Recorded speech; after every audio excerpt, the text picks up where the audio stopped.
Ya pertama menurut saya yang paling penting ya, eh, ada satu poin yang menurut saya penting ya, bahwa saya dan kita semua kan yakin ya, niat dari Menteri Agama itu pasti baik ya. Jadi niat dari Menteri Agama itu saya yakin betul, hakul yakin adalah baik.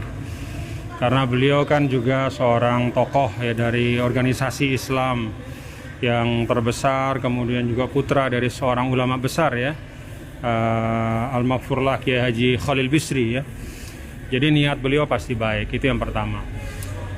Yang kedua memang dalam tataran surat edaran itu menurut saya ada beberapa hal yang mungkin perlu diperhatikan ya.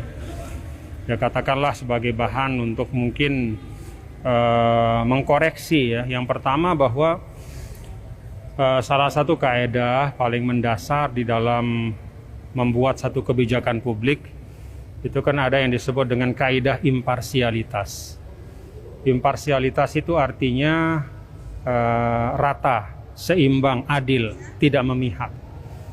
Nah, karena itu kalau ingin menciptakan pengaturan yang terkait ya, ini kalau perlu memang diatur, dianggap perlu untuk diatur hal-hal yang terkait dengan pengeras suara rumah ibadah, maka seharusnya yang diatur itu bukan hanya masjid dan musola ya.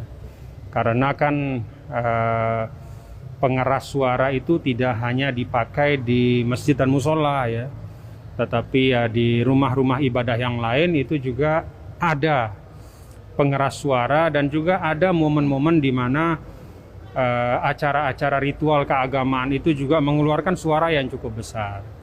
Nah, sehingga menurut saya kalau memang mau membuat suatu surat edaran untuk mengatur ya, penggunaan pengeras suara di rumah ibadah ya, itu itu jauh lebih baik ya, tidak hanya menyangkut masjid dan musola tapi rumah ibadah gitu, sehingga tidak kemudian menciptakan kesan bahwa seakan-akan yang berpotensial mengganggu ya ketenangan atau ketentraman itu hanya suara yang keluar dari masjid dan musola.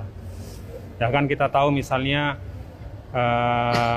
di beberapa daerah itu rumah-rumah ibadah non-Islam itu kan juga mengeluarkan suara juga kan ya, kidung-kidung atau lagu-lagu pujian ya, lagu-lagu keagamaan gitu. Jadi menurut saya kalau mau membuat pengaturan, maka yang diatur jangan hanya masjid dan musola gitu. Itu yang pertama. Yang kedua, di banyak tempat di Indonesia ini sesungguhnya masjid itu tidak hanya tempat berkumpul untuk sholat ya. Pengeras suara masjid itu juga tidak hanya fungsinya untuk digunakan azan dan qamat saja ya, atau mengaji saja, tetapi di banyak tempat di Indonesia, termasuk ini kita di Apitai ini ya, di NTB, di Lombok, di mana rata-rata masyarakat di desa itu kan seluruhnya muslim ya, maka masjid itu menjadi sentral kegiatan ya, sehingga dari masjid itu seringkali diumumkan ya, pengeras suara di masjid itu digunakan untuk termasuk mengumumkan ada kematian, kemudian kalau ada kegiatan gotong royong, ada kegiatan kemasyarakatan ya, ada hajatan-hajatan masyarakat itu diumumkan di masjid juga gitu. Dengan kata lain, pengeras suara masjid atau masjid itu memiliki juga fungsi sosial budaya ya.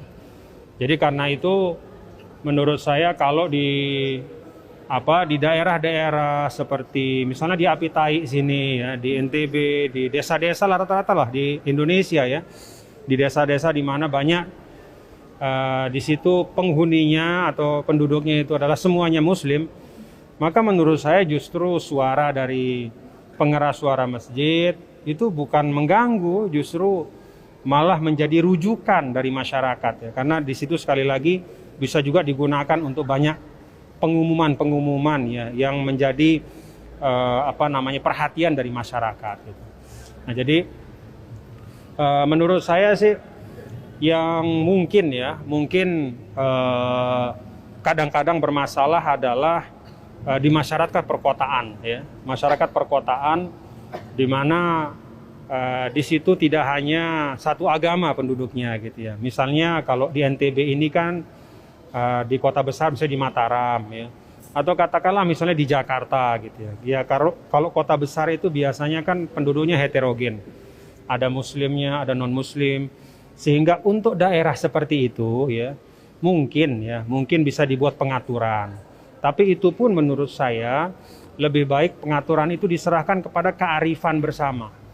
Ya, misalnya kita di Indonesia ini kan ada namanya forum FKUB ya, Forum Kerjasama Umat Beragama.